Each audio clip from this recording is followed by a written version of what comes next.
Hey critics, and welcome back to the Critic Chronicles YouTube channel where you get commentary reviews and tabloid news. I'm your host, Patricia Hartley. Be sure to like this video, subscribe to this channel, and hit that notification bell so you never miss an upload. It's Friday, February the 6th, 2026. Hey critics, it's time to chronicle. And you know what we're doing today, another critical review of today with Jenna and Sheinelle. We're going to be reviewing their February 6th episode. Well, y'all, you know it's back. It's a casual Friday, and the ladies looked a little different this casual Friday. You know, last Friday they actually chose jeans. Jenna wore a jean, some actual jeans, while Sheinelle opted to wear like a jean skirt. Well, today they have a little bit of like a non-casual day going on, but it looks a little bit different. Jenna wore basically like this maroon leather style sleeveless two-piece with, it's like a skirt set two-piece with like a vest style maroon top and like a long leather skirt with like this go-go style, like the go-go style white boots that she wore. I think it was yesterday that she had on the go-go style boots. There was another time in the show I thought to myself, did she switch boots and now she's wearing gray boots? But I could be wrong about that. But when she first came out in the show today, she was definitely wearing some white, the go-go style looking boots that she wore. I believe it was on yesterday's show. Sheinelle, she had on a navy like cargo pants, but they was like these cute like cargo pants, and she dressed it up with like this blue and white sort of a tweed shirt with a collared top. It was tucked into like the cargo pants, and she had on like some sling back pumps to complement the outfit. Looking good, ladies. Y'all were looking good on a casual Friday. Brought back the clear table. You know, I told you I like the clear table that they have that doesn't have their name necessarily engraved in the front, but it's cute for casual Friday. You know, clear. They still got the beautiful purple flowers that's there laid out on the table. So yeah, shout out to those ladies. And of course, the ladies actually started the show off like they have the entire week with the heartfelt message to their colleague, Savannah Guthrie, whose mom is still missing. And the ladies are basically just continuing to wrap their love around the Guthrie family. It is officially day 6 and still no word from Nancy Guthrie. More to come. During the roundtable talk, Jenna did share her story, just kind of about how her and Hoda, when they were on the show, before they basically officially started the show together and she started doing the show with Hoda, she was basically pregnant and she was about to start the show. She wanted to tell Hoda because Hoda was in the process of adopting another baby. And apparently Jenna and Hoda were actually friends before Jenna actually started the show, being her co-host. She went basically to Hoda's door. She told her that she was expecting, and they had this beautiful moment. And then right before the show began, Hoda got her adopted daughter as well. So she was able to share that information with Jenna. And Jenna shared a heartfelt message from her mom to Hoda that basically said, you know, everybody gets, you know, their child right when they are supposed to. So good for them. I also think, side note, y'all, Jenna strategically brought that up in terms of that topic since Hoda is basically back on the scene sitting in for Savannah in a more permanent slot since the abduction of Savannah's mother. Yeah, that was also verified with the critics over at EW.com. I also think it was a good idea actually to bring Hoda back to actually sit in for Savannah. And to me, what was Hoda doing? What else was Hoda doing? She was kind of, in my opinion, she's kind of been like a little bit in limbo. I thought she was supposed to be doing some sort of like a book tour and like something like that after she parted ways in January of 25 with the Today with, you know, her and Jenna show. But she hasn't really done. Am I tripping? I haven't seen her out there a lot. So this is a good opportunity for her to help out her friend who's been there for her as well. Hoda also showcased or shared, a story about how Savannah was one of the first folks that was there for her daughter when her daughter was injured at one point in time or was in the hospital for whatever reason. And so essentially Savannah is basically that colleague that's kind of there for all of them in a personal way. And so they all feel very heartfelt with everything that's going on as well. So yeah, I'm glad that Hoda is actually back sitting in from time to time, or should I say for a period of time for Savannah until further notice, I'm sure. There was a girl code segment, y'all, where the ladies basically talked about a friend who was basically micromanaging another friend at work. You know, how do I basically tell them to stop? The lady said something, but I'm just gonna say it like this.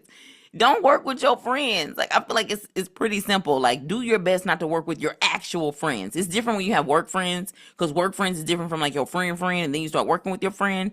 It can be a hard transition for some. I say just tell them, but you know, it's just kind of hard.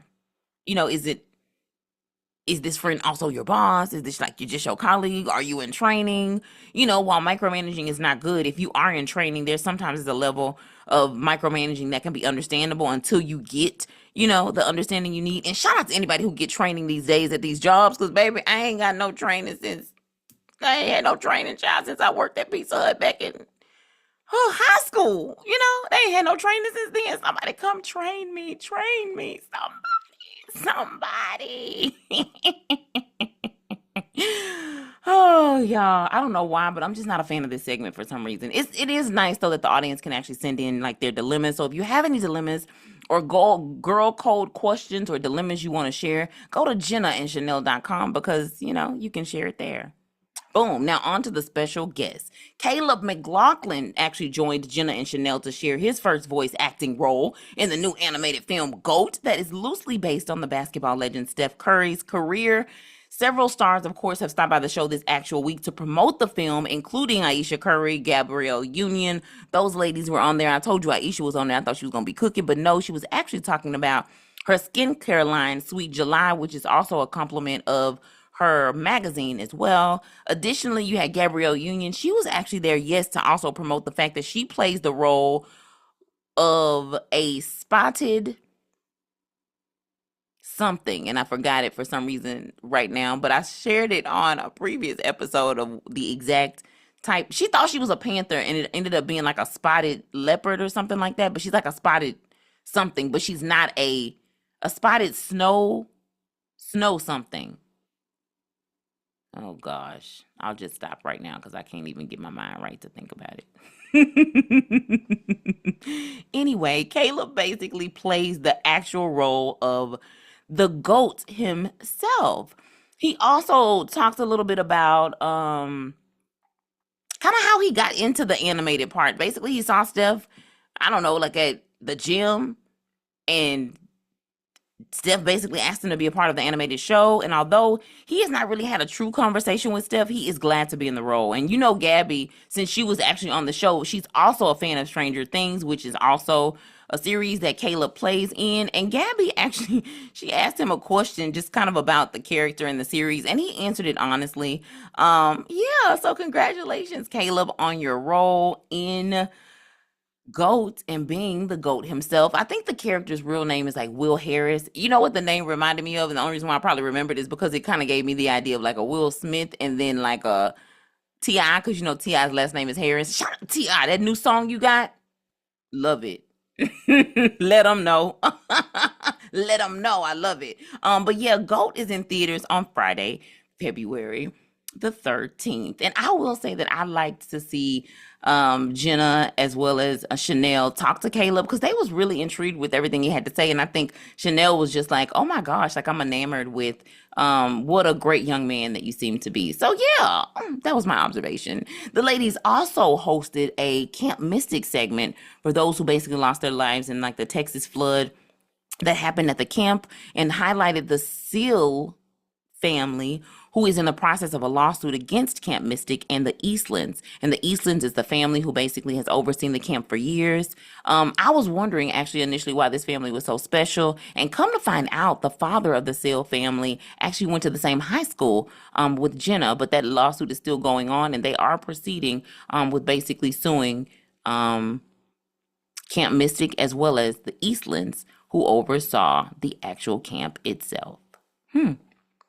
Monica Mangum was there giving tips for the Winter Olympics gatherings and party ideas, including table settings, desserts, and like winter gear to wear. And when the ladies were trying on like sort of like the ski style hat and then the hat and like the goggles, girl, they had a moment. If y'all remember the movie Clueless, and in Clueless they have that part where they talk about rolling with the homies, right? And so Jenna gonna say it on the show when they put on the hat and the goggles. It was like rolling with the homies. So they was acting like they was basically the two girls from Clueless. Y'all, I remember Clueless growing up. I had a home girl and we wore that movie out. We really did like that movie as if. That's when Stacey Dash was the Stacey Dash, okay? Before we knew her dashing out of control. But Ain't she on OnlyFans? Let me get off of that topic. But Stacey Dash is actually on OnlyFans. She still looks good. So shout out to Stacey Dash. Even if you think, okay, girl, you are too seasoned to be on whatever the platform might be, she still looks good. Denise Richards, ain't she on there too? Denise is on OnlyFans. Come on now.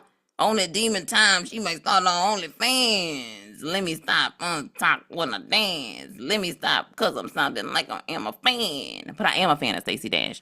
I was also a fan of Stacey Dash, not only in Clueless, but also they had the follow-up. Was it the TV series Clueless? And wasn't she also on there as well as her boyfriend?